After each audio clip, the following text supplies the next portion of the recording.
اللهم صل على سيدنا ومولانا محمد اللهم. نبی اکرم صلی اللہ علیہ وسلم تمام انسانوں کے ساتھ محبت کرنے والے، اور ایک صحابی جو مدینہ کے باہر رہا کرتے تھے اور سبزیاں وغیرہ لگایا کرتے تھے اور حبشی تھے، وہ سبزی لے کر مدینہ میں آتے، مدینہ کے بازار کے اندر سبزی بیچتے. گرمیاں تھی، ان کو پسینہ بھی آیا ہوا تھا، وہ سبزی بیچ رہے تھے. نبی اکرم صلی اللہ علیہ وسلم پیچھے سے آئے اور ان کی آنکھوں کے اوپر یوں ہاتھ رکھ لیا. وہ کھڑے تھے، اپنے جو بھی انہوں نے اپنی سبزی کے لیے جو ڈھیر لگا رکھا تھا یا جو بھی کوئی اس کے تھوڑا سا بنا رکھا تھا، اس کے اوپر سبزی تھی، وہ کھڑے تھے. لوگ آتے تھے سبزی ان سے لیتے تھے. پیچھے سے آئے اور ان کی آنکھوں کے اوپر ہاتھ رکھ دیا.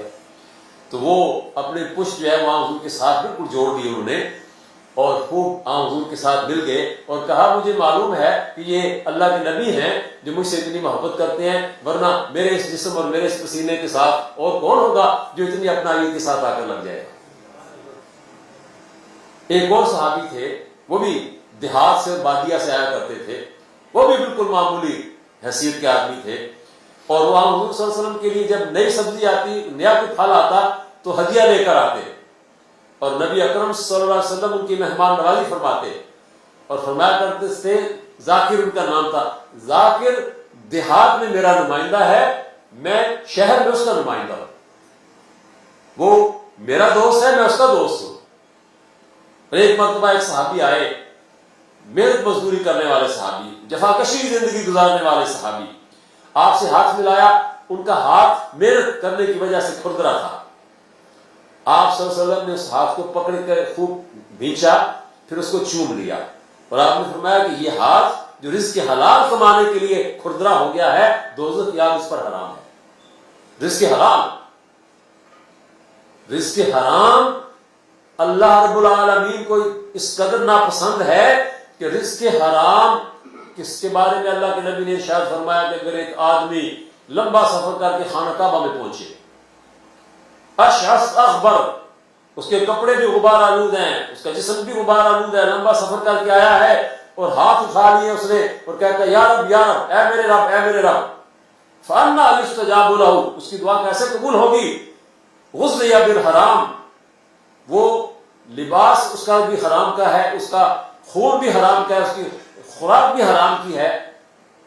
ملبسہ حرام ومطعمہ حرام وغذی بالحرام فانا یستجاب لذلک. تو حرام مال کمانے کے بعد یہاں اللہ کے گھر میں آیا ہے تو کیسے قبول ہوگی اس کی دعا؟